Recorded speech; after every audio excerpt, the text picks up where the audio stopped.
Bien, vamos a un tema que ha marcado esta semana, más que otras, pero que viene hace mucho rato ya. La Corporación Chilena de la Madera cuestionó la efectividad de las medidas de seguridad que se están aplicando dentro de la macrozona sur. Esto luego de repetirse una serie de ataques incendiarios. El estado de excepción ha cumplido un año esta semana y ya se han presentado más de 200 querellas. Vamos a profundizar en este tema. Nos acompaña Juan José Ugarte, presidente justamente de Corma. Muchísimas gracias por estar con nosotros y bienvenido. Muy buen día, Carla. Una vez más, lamentablemente, tenemos que conversar de esto que hemos conversado otras veces, la inseguridad en la macrozona sur, cuando estamos cumpliendo un año de un estado de excepción que, a juicio de ustedes, no está funcionando como se esperaría. ¿Por qué? Es que, Carla, hemos vivido una semana del terror. 7 atentados terroristas contra equipos. En el día de ayer, individuos armados atacaron a un bus con escolares. Sí. ¿Te puedes imaginar eso? Según el chofer, más de 30 impactos balísticos en un bus escolar. Y vimos las imágenes de los disparos en el bus, digamos. Terrible.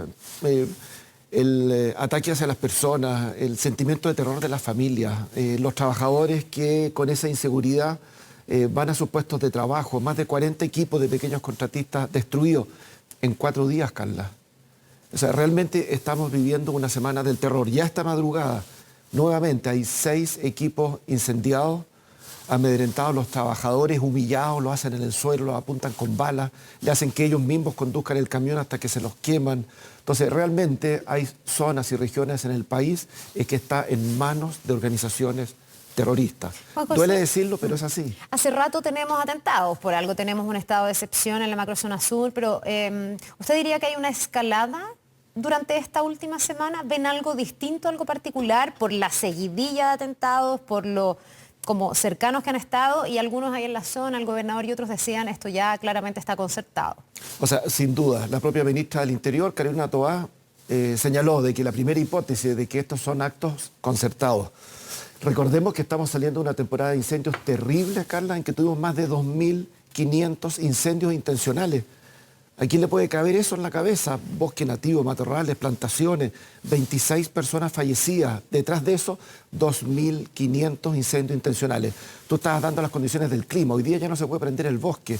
Cambiaron el objetivo de estas organizaciones terroristas y volvieron a atacar a los equipos, a los contratistas y a los vecinos. 23 niños atacados al interior de un bus cuando iban a su establecimiento educacional. Entonces, el ministro de Educación habla de hechos delictuales. Son hechos terroristas. ¿De qué otra manera se puede calificar si están sembrando el terror en las familias y en la comunidad de una provincia como Arauco, en la cual hemos tenido una concentración de ataques incendiarios durante la temporada de verano brutal? Ahora, pese a todo esto, la evaluación que se hace desde el gobierno del estado de excepción es bastante positiva. Cuando se le dice que a lo mejor podría ser más intensivo, no acotado, desde el comienzo hubo toda una discusión de cómo aplicarlo, igual en el gobierno destacan una reducción en la cantidad de atentados, se habla también del avance legislativo que han tenido ciertas materias como el robo de madera, que ha permitido poder identificar a las personas y tratar de desarticular estas verdaderas mafias de las que hemos hablado con usted mismo de manera bien profunda en ocasiones anteriores. Hoy día hay personas sindicadas por extorsión, por ejemplo. ¿Ustedes reconocen que ha habido un avance insuficiente, por cierto, pero ha habido un avance? Ha habido un avance, creo que están las acciones focalizadas para poder detener esto, pero necesitamos gestión. La ley de robo de madera, que ha permitido desbaratar bandas criminales, las que están en el terreno, el camionero, la gente de transporte, la que está ahí en terreno, pero no hemos llegado a las cabezas, porque, Carla, no tenemos reglamento. Las leyes se bajan en reglamentos que le entregan las facultades operativas a todos los organismos del Estado. De acuerdo al compromiso que se asumió el Ejecutivo en el Congreso, el reglamento debería haber estado el 27 de enero.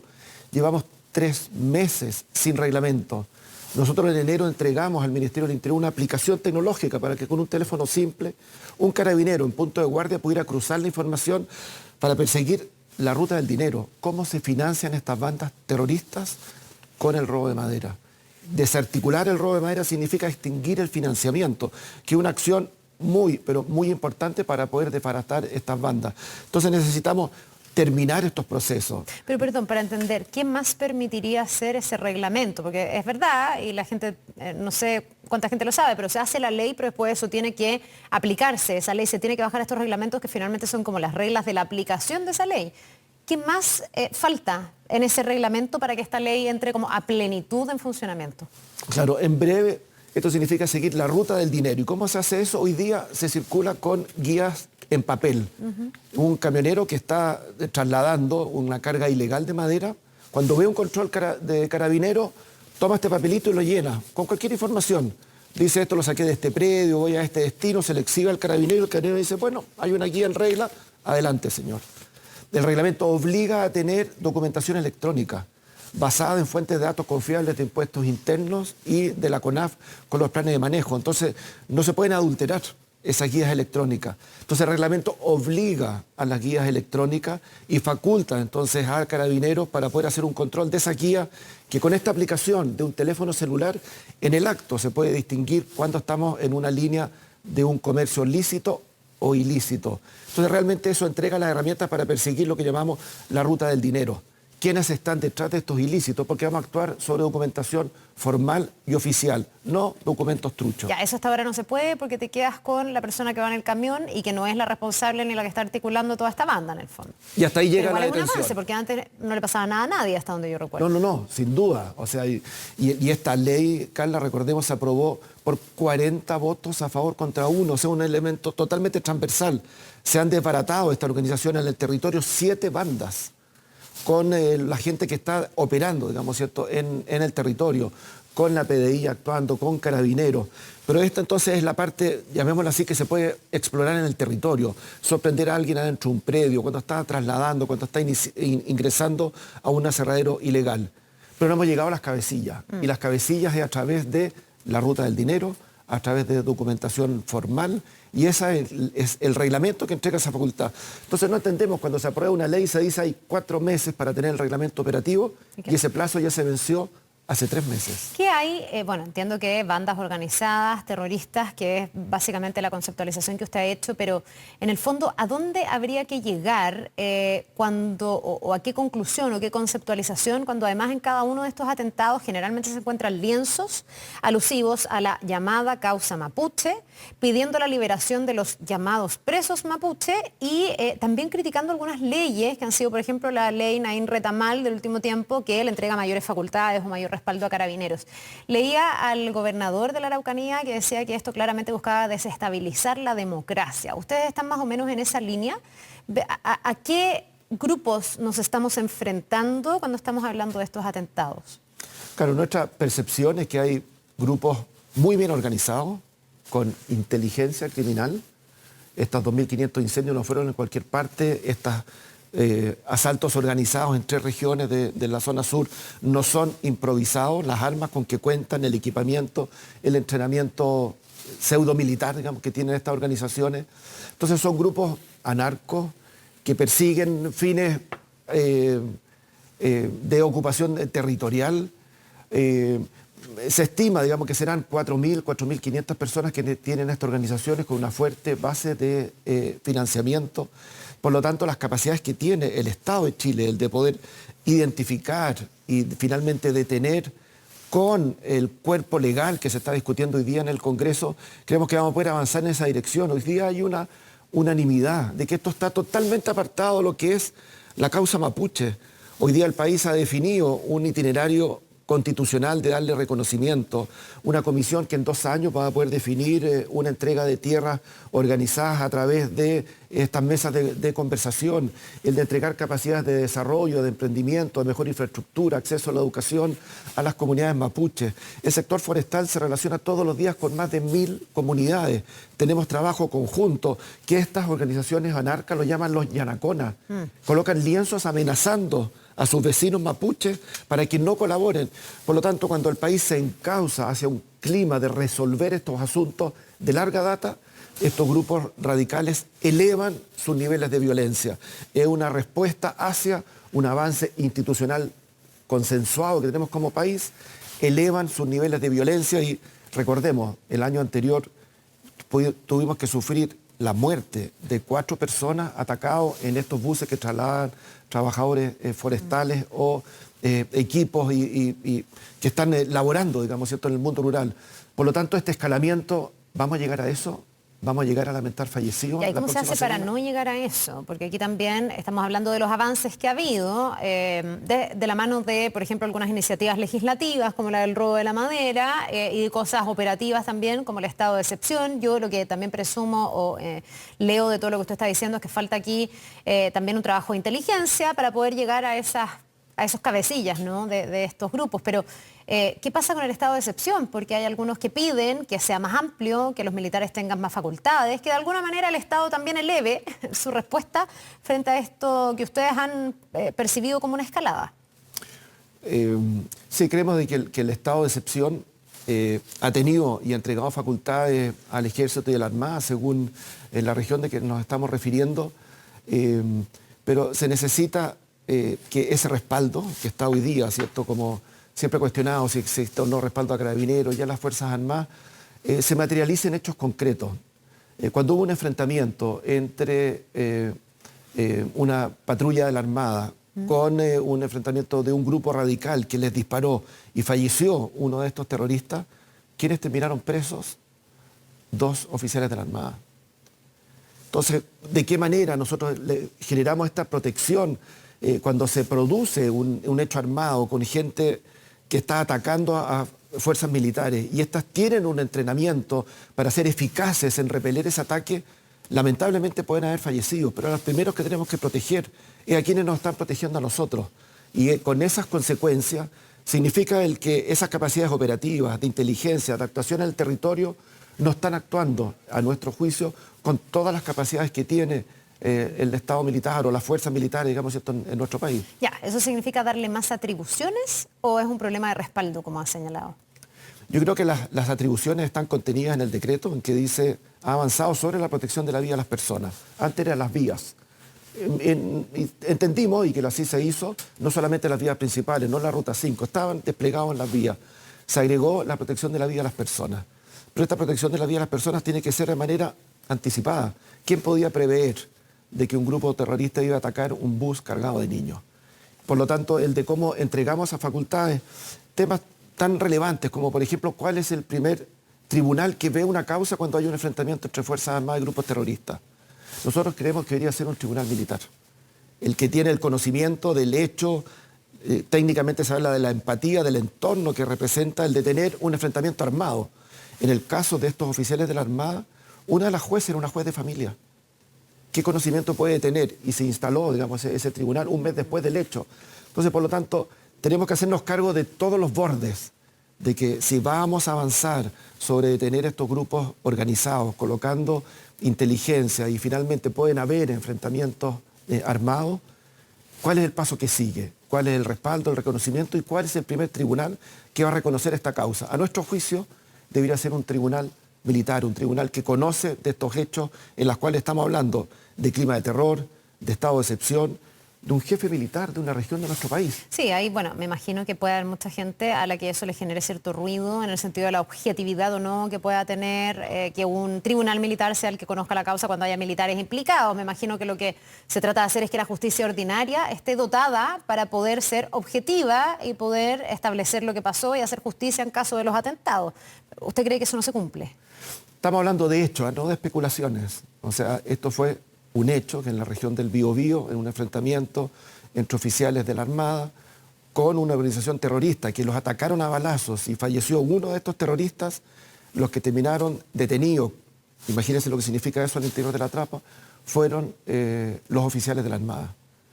Y por lo tanto, frente a ese hecho, creemos de que la sede del primer tribunal que conozca la causa, en Chile vivimos un Estado de Derecho y por lo tanto se puede, si es que no hay justicia reconocida en el tribunal militar, se puede después apelar a toda la organización judicial. Estamos hablando del primer tribunal que reconoce la causa.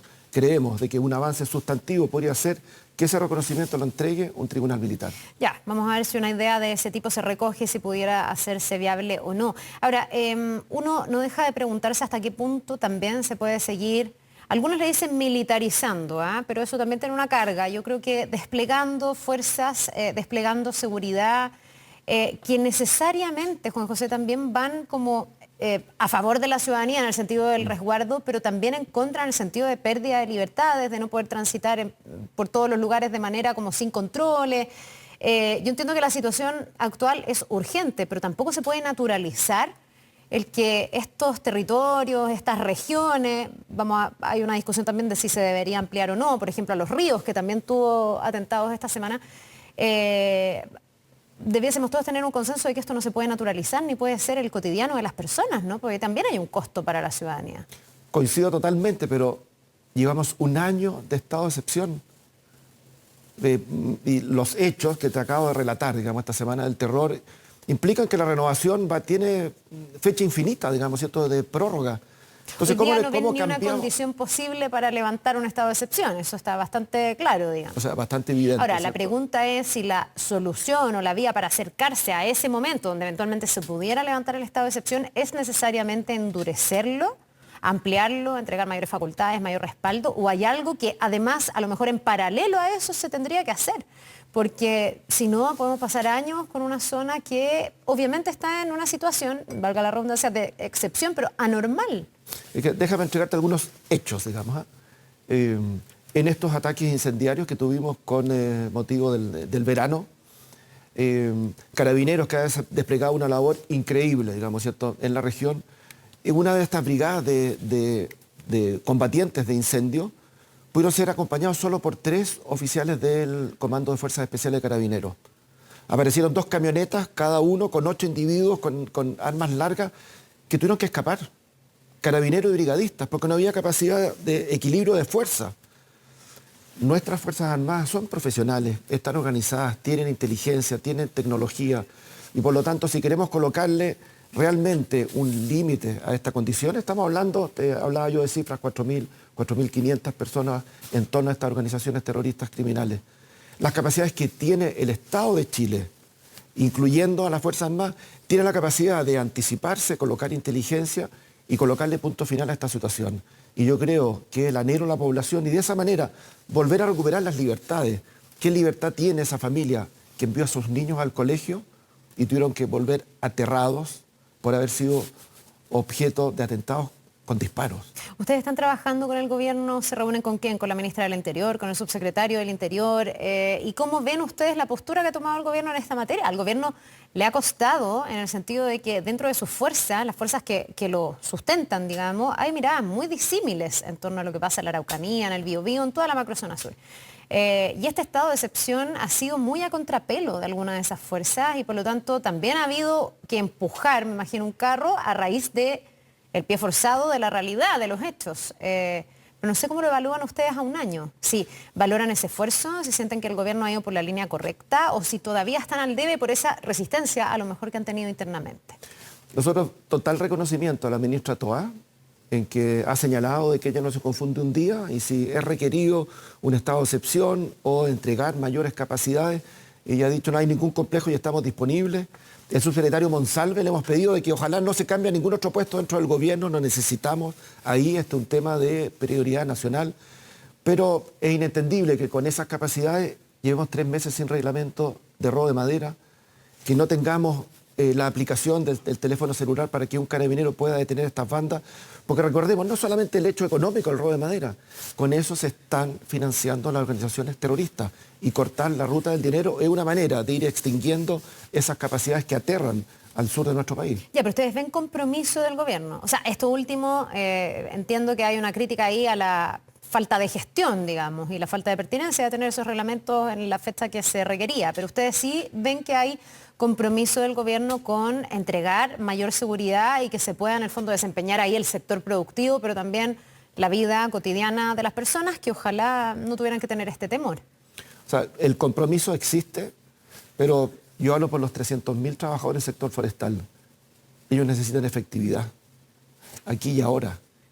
23 niños baleados en la provincia de Arauco, más de 40 equipos destruidos, contratistas que quedan sin capacidad de poder operar, trabajadores forestales que la familia queda con la guata apretada cuando sale el papá a trabajar, no saben qué condiciones va a volver.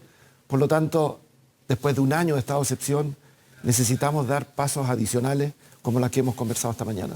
Bien, pues Juan José Ugarte, presidente de la Corporación Nacional de la Madera, gracias por habernos acompañado. Vamos a seguir atentos a lo que pase en las próximas jornadas. Ojalá que no tengamos más de estos hechos, que evidentemente esta semana han tenido una frecuencia mayor y además con grados de violencia importantes, como lo que usted señalaba con ese furgón con escolares. Que le vaya muy bien. Buen día, Carla, y mantenemos la misma esperanza. Que tenga un buen día. Nos vemos. Vamos a otra cosa. Carabineros detuvo a un cuarto sospechoso